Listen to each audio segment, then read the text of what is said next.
म्हणजे माणसाच्या जीवनातील एक तप मानलं गेलं. या एक तपाचा कालावधी आम्ही आपल्या सानिध्यात घालविण्यासाठी तत्पर झालो. मग गुरुदेव अखेरचा क्षण यावेळी अंगदाच्या जीवनात निर्माण झालाय. पुनश्च माझ्या मायदेशी जावं या अपेक्षेनं आपल्या आशीर्वादाचा भेद कवद्रांच्या पुष्ठभाग्यावर आज आमचा त्याग करून स्वतःच्या मायाभूमीत तुला जायचंय. शब्दत्रिवाद सत्य अयोध्येच्या ठिकाणी जायचंय. योग्य. पण काय म्हणालास तू? एक तप म्हणजे 12 वर्ष परिपूर्ण झाली. गुरुदेव आज तुमच्या सानिध्यात राहून विद्याभ्यासात मी पारंगत होतोय. पूर्णतः पारंगत होण्याचं कार्य आपल्या कृपाशीर्वादाने आम्ही घडवितो. काय हो एक गोष्ट लक्षात ठेव. बोला. भल्या मोठे दगड असतात ना, हा काही पावसाळे घेतात पण त्यांच्यात काही फरक पडत नाही. मग त्यावर काही उगवतही नाही. दगड तो दगडच राहतो. पण माझा शिष्य कसा राहणार नाही? ज्यानं एक तप माझ्या सानिध्यात राहून विद्याभ्यास घेतलाय इतपत दरम्यान झाला, इतपत परिपूर्ण झालाय. चौकशी केल्याशिवाय याची पडताळणी केल्याशिवाय तुला इथून जाता येणार. आजपर्यंत काही दिवसा कसोडीच्या करावर आपण मला उभं करण्यासाठी तत्पर झालात. अनेक कसोडी तुमचा विश्वास संपादन करण्यासाठी हा अंगद तत्पर झालाय. मग सांगा कोण अशी सखोल चौकशी आणि कोण अशी कसोडी आमच्या जीवनात तुम्हाला घ्यावी अशी वाटते? बोला. त्यासाठी तुझी घेणार नाही. हो पण तत्पूर्वी हे तुला सांगू इच्छितो. काय हो? आणि ते काय असेल? आश्रमात किंवा गुरुरी असंख्य शिष्य समुदाय बरोबर. पण तोच खरा शिष्य जो गुरुशी एकनिष्ठ असतो तो कोण? कोण?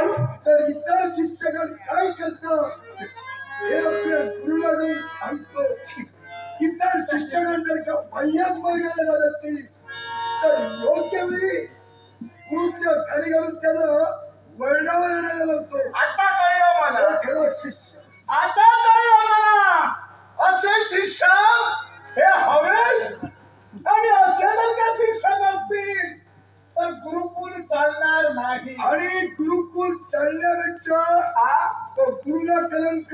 बरोबर आहे. कारण त्या गुरुच्या आश्रमात राहून एखादा शिष्य जर नाव मिळत असेल आणि बाकीचे शिष्य वैयात असतील दोष कुणाला देणार? गुरुला देणार. पण त्यापेक्षा शिष्य असावा तो स्पष्ट वक्ता असावा. कधी त्यानं मनात लपवून ठेवू नये आणि ठेवलं असेल तर त्याला सुख चैन नाही प्राप्त होणार. म्हणून कुणाबद्दल कुणी बोलू नये हे त्याला प्रथम सांगितलं व्यतिरिक्त नाही त्याला शांतता प्राप्त होणार. आणि म्हणला संघ याच्या पुढे जीवनात कोणताही प्रसंग घडू दे, कुणी वाह्यात वर्तन करू दे, तुझ्याबद्दल असू दे अथवा इतरांबद्दल असू दे, त्याला योग्य वेळी वाचाही फुटायलाच. आणि ते जर का वाचा फुटली नसेल तर काय कसा शिक्षक वाह्यात जाणार आहे? ते वाह्यात जाऊ नये यासाठी हे सारं घडलं जातंय. पण गुरुदेव आता सुरुवात काय जे काय 12 वर्षात तू आत्मसात केलं त्याची प्रचिती देण्याची आता काय म्हणायचं आपल्याला? एकच बोला. शस्त्र अस्त्रविद्या दावी तुला पारंगत केलं. बरोबर. मग आज आम्हाला कसोटी घ्यायचंय. सकोण चौकशी करायची आहे. कसोटी घ्यायची आहे तुझी. कुठल्या पर्यंत? हे ज्ञान आम्ही तुला दिलंय. हे ज्ञान तू कितपत आत्मसात केलंस सांगा मग गुरुदेव. कोण प्रश्न निर्माण करावा असं तुम्हाला वाटतंय? त्या प्रश्नाचा समर्पक उत्तर या अंगात तुम्हाला द्यावा असं वाटू लागलंय. बोला. अयोध्येचा युवराज आहेस तू. हो.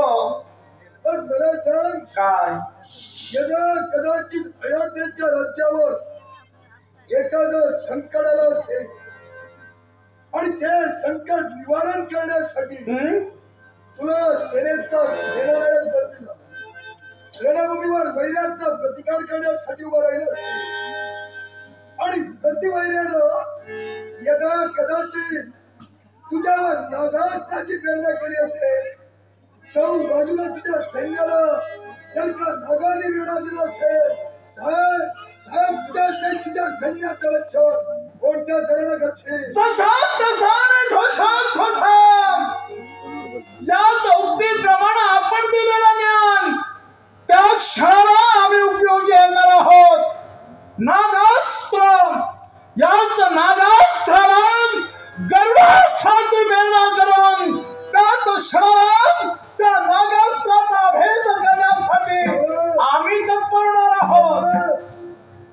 दुसऱ्या प्रश्न यदा कदाचित एखाद्या वैऱ्यानं अग्निअस्त्राचा वापर केला असेल सारी प्रजा जर का अग्नीत अर्पणी झालं असेल